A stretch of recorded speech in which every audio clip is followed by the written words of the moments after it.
नमस्ते दोस्तों, महादेव के 12 ज्योतिर्लिंग के सीरीज के दूसरे वीडियो में आप सबका स्वागत है। तो दूसरा ज्योतिर्लिंग है मल्लिकार्जुन। यह ज्योतिर्लिंग कृष्णा नदी के तट पर श्रीशैलम नामक पर्वत पर स्थित है और ये एकमेव ऐसा ज्योतिर्लिंग है जहाँ पे शिव और पार्वती सम्मिलित रूप में प्रकट हुए थे। ओम नमः शिवाय। तो इस ज्योतिर्लिंग की कहानी इस प्रकार है कि एक दिन गणेश जी और कार्तिकेय के बीच में किसका विवाह पहले होगा, इस चीज के लिए विवाद चल रहा था। तो वो अपने माता पिता के पास चले गए और उन्होंने अपने माता पिता से पूछा कि हम दोनों में से किसका विवाह सबसे पहले होगा। तो शिव जी और पार्वती जी ने उनसे कहा कि जो कोई इस पृथ्वी की परिक्रमा करके सबसे पहले यहाँ पे वापस लौटेगा उसका विवाह सबसे पहले होगा। तो कार्तिकेय जी अपने वाहन मोर पे पृथ्वी की परिक्रमा करने के लिए चले गए और गणेश जी सोचने लगे कि मैं अपने वाहन के साथ पूरे पृथ्वी की परिक्रमा कैसे करूंगा। तो फिर उन्होंने अपनी बुद्धि लगाकर अपने माता पिता को एक आसन पर बैठने के लिए कहा और उन्होंने शिव और पार्वती जी की 7 बार परिक्रमा की।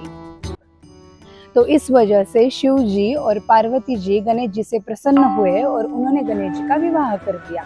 उसी समय वहां पर कार्तिकेय पृथ्वी की परिक्रमा पूर्ण कर पहुंच गए और गणेश जी का विवाह देखकर वो बहुत दुखी हो गए।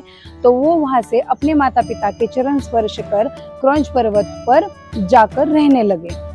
तो इस वजह से शिव जी और पार्वती जी के कहने पर देवश्री नारद क्रौंच पर्वत पर कार्तिकेय के पास पहुंच गए उन्हें समझाने के लिए कि वो अपने घर वापस लौट आए।